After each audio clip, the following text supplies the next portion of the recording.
Hello everyone, this is BritSimon. So we're roughly we're 2 weeks into the DV lottery entry period for DV 2022. And I got a question today which I thought was kind of interesting because it shows that perhaps people are misunderstanding what I've said. But it also points out some photo tools that are out there that I thought were worth discussing with you as a group and as a whole. So rather than just answering this question and moving on with life, I thought I'd do a quick video to explain, the options you have when preparing a photo. Because this gentleman, S. Tai, I believe it's a gentleman, says, can you confirm if the only photo tool that you should be used is from the US government-owned website, as opposed to these? And then he gives 3 examples. Well, I'm going to show you the 3 examples, each of them, and I'm also going to show you a little bit about um, the official tool. It is not true to say that the only photo tool that should be used is the US government-owned website. It's a good tool, and I'm going to show you that in a moment. But it's not the only tool. You could actually use, some of these others. So it really is. I don't want to give the impression that you have to use the photo tool. There's nothing magic about that photo tool that sort of guarantees acceptance. As long as you're following the directions for the digital photo requirements, you can use any tool you like, or you can use no tool if you know what you're doing. The point of these sites is that they make it a little bit easier and perhaps avoid you making a mistake. So let's have a look at those. Firstly, to use the official tool, the photo instructions. So hopefully some of you have entered. I should imagine we've probably already seen 2 to 3 million entries. Of course, the timing of your entry doesn't matter, doesn't make any difference whether you enter early or towards the end of the program or somewhere in between. It makes no difference whatsoever. So you're not late in entering. Don't worry. There's no preference given or no chance of a lower case number or whatever because of an earlier or a later entry. People suggest that from time to time. It's complete nonsense. It's a completely random process, and it doesn't care when you enter. So some people will have already been through this process, and that's great. Hopefully those people all read the instructions, didn't you? Um, I really hope so, because if you don't read the instructions, you're really compromising your chances. But also just for photos, so you should click on the photo examples page there. And this is the page that I've shown you before, and it shows you with a green check mark there which photos are good photos in terms of composition or quality or whatever, and which are bad, right? And so these examples really help you to understand whether your photo is good or bad in terms of the composition, or if there's things like heavy shadows and grainy. This one's too grainy. So it really does. It helps to go through these examples and understand exactly what the requirements are. But there is also here a photo tool. Now, I'm going to go back to some earlier video and narrate you through that earlier video, because this tool only works, this official photo tool only works with Edge and Internet Explorer, but it uses Flash, which is a software, and my company now doesn't allow the use of Flash. There's some security compromises with that, so I can't actually use this photo tool anymore. So what I'm going to do, through the magic of photo editing, is switch now to a previous example, and I'm going to click on this photo tool and talk you through that right now.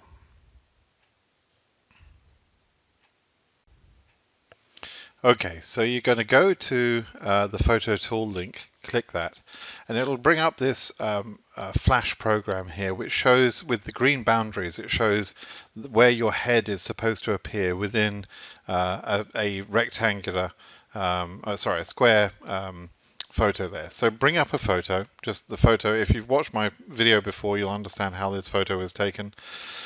bring up the photo and get the positioning right, get the size right first of all with the plus minus bottoms down, plus minus zoom controls down the bottom there. So don't make it too big, don't make it too small, and try and get the head then by moving the photo around within the green oval areas there.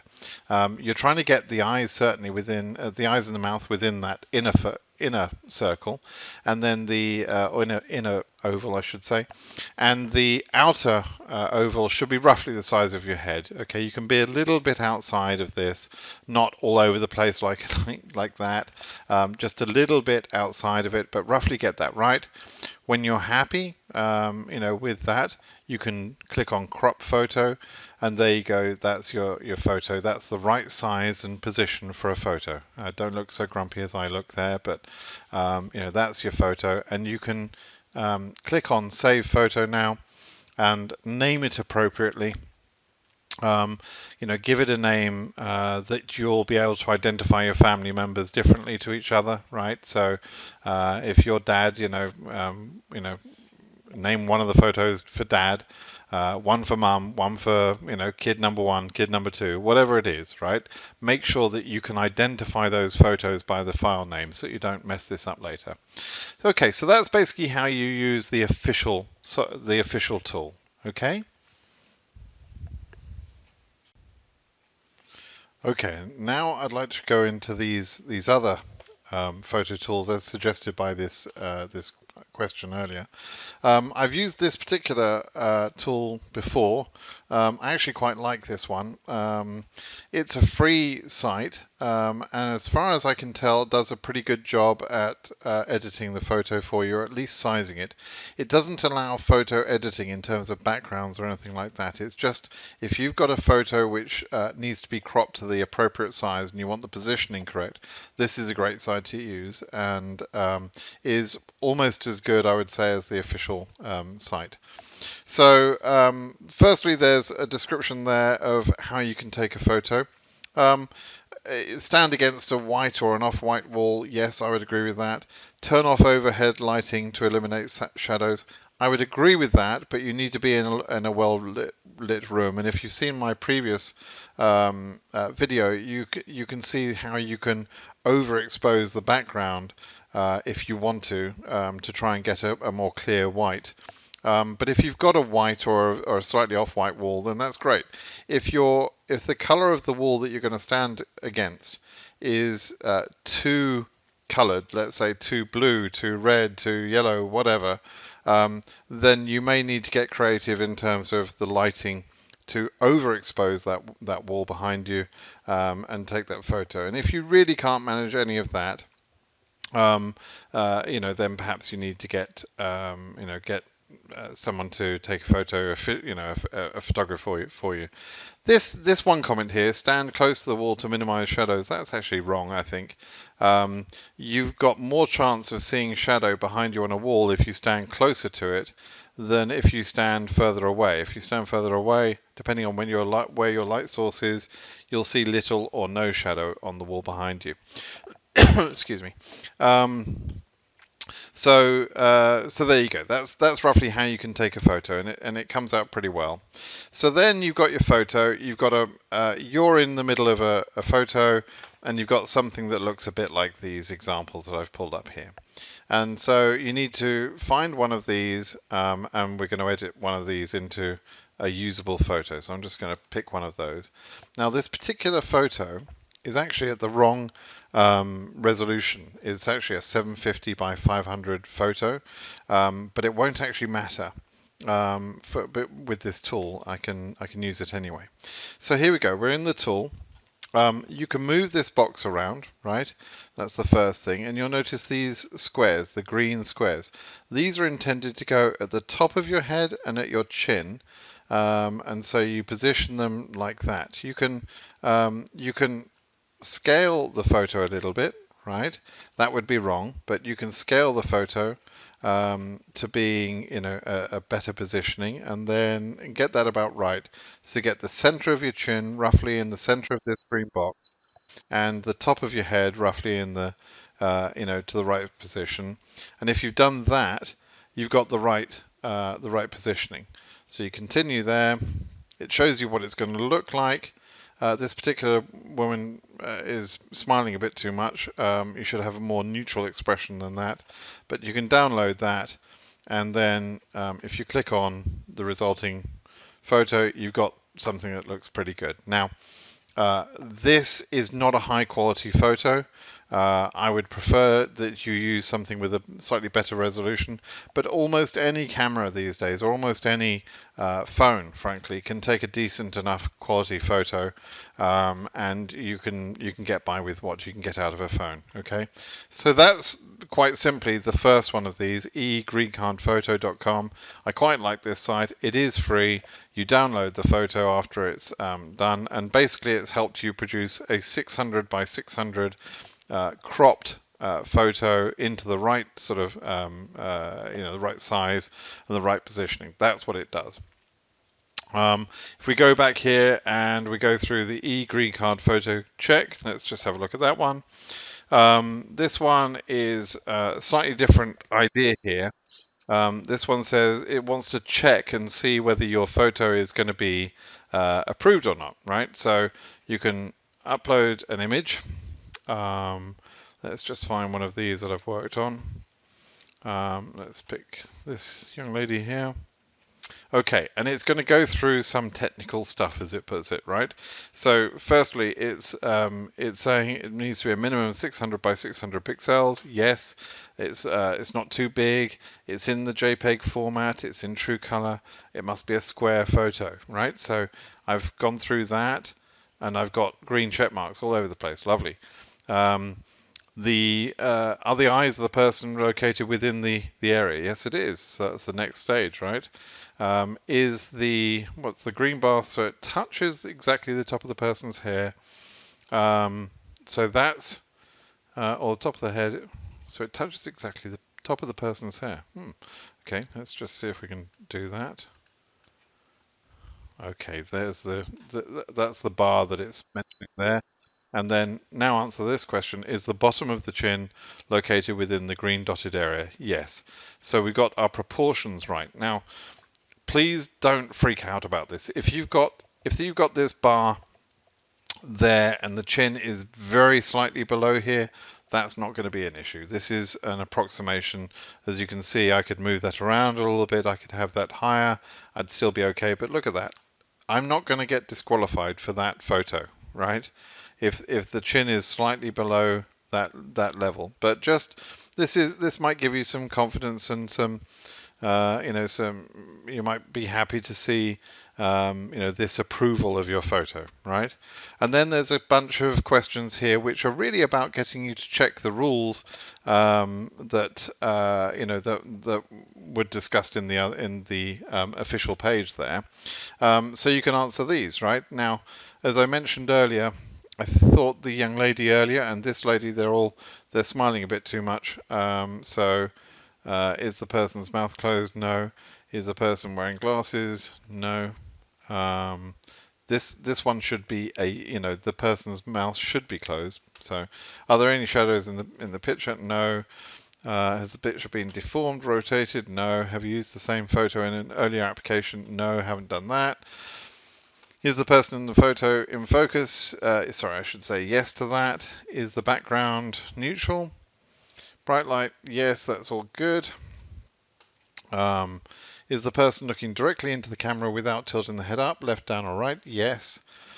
Is the person in the photo wearing a hat or any other head covering which is not worn because of religious beliefs, right? You shouldn't be wearing a cap, a baseball cap, or anything like that, or anything covering part of the face, right? So I'm going to say no there. I'm going to say finish. And my photo failed the test. Why? Because, does it tell me why? Oh, please tell me why. That's not very useful. It would have been. Oh, I'm hoping I can go back now. I expected it to fail. Yes, is the person's mouth closed? So if I say yes there, right? Let me just check my answers here. I now would expect that to pass the test. Well, still failed the test. That sucks. What have I done wrong here? anyway, you can see how it works. So, is the person wearing a hat? No. Is the person looking directly into camera? Yes. Is the person with a yes? Yes. Is the person on the photo wearing glasses? No. Yes. Eye shadows? No. Has the photo? No. Have you used the same photo? Oh, you know what? That's okay. So now we've just evaluated that. Um, I'm not quite sure why this photo is being rejected by their system, and it's not giving me any good information. So actually, I think that's kind of a proof of I don't like this site. Um, frankly, that's kind of I would say that photo is good enough. So, and what I don't like about this site is right now it's not giving me a good answer as to why it's being rejected. So I've got no clue here. I know what I'm doing here, and I still have no idea why this is being rejected. So that's kind of awful. All right, so that's that site answered. Now I'll go into the last photo, the last site rather. Now this particular one is going to fail my test. Because it's going to be. I mean, there's some useful things here. So this one would take this background and whiten it. That's kind of cool, right? If you don't know how to do that in a photo editing software, you might want that ability, and it will fix some head tilt and some background and image contrast. Okay, so those things are. Let's just have a look and see if it can cope with this one. It can fix a few sort of errors. Having said that, the thing I don't like about this particular site is that it charges you a fee to download your photo. It charges $7 per photo, which if you're doing a family, that could be, it could be problematic. So here it is showing the dimensions. Seems right. Background color is white. That's good. And it seems like it's going to be acceptable. So there you go. That one says it fully meets the requirements, even though the other site said no, it didn't. Right. So here's my photo for internet submission. But of course, if I want to download this, they want me to pay $7 for that photo. So not a bad site. It's technically, I think, I trust this one more than I trust the second site there. But frankly, this one was a winner. This one's free and it worked. This one worked. The Visa photo here worked, but it wants to charge me $7, and I don't want to pay $7. Right? So, but you can decide what's useful for you. All right, and you can also use the official site as well. Okay, so I've given those guys enough free advertising, so you can have a look at these sites if you like, or use the official tool. Either way, make sure you read these instructions and you understand what's going on. And honestly, this is not a difficult process once you go through that and you can create the photos. But if you really have to, then you can go to a professional photographer and have these photos taken correctly. But for the majority of you, you don't need that. You can do that with your own phone. And I have created a video which I'll link below, which shows you how to take the photo yourself and then use one of these tools to actually present the photo in the right dimensions. All right. Hope that was useful to you. If you haven't already submitted your entry for DV 2022. What are you waiting for? It's free. It doesn't cost you anything. Anybody can enter. You can enter whether you've been a previous winner or not. It does, even if you're a DV 2020 or 2021 applicant, entering again is absolutely fine. There's no problem with it. It can't be a problem. So go ahead and enter again. See if you get lucky another time. All right. Good luck, everybody. Please subscribe to my site to get more content like this, and make sure you can get your green card in the future. All right. Bye bye now.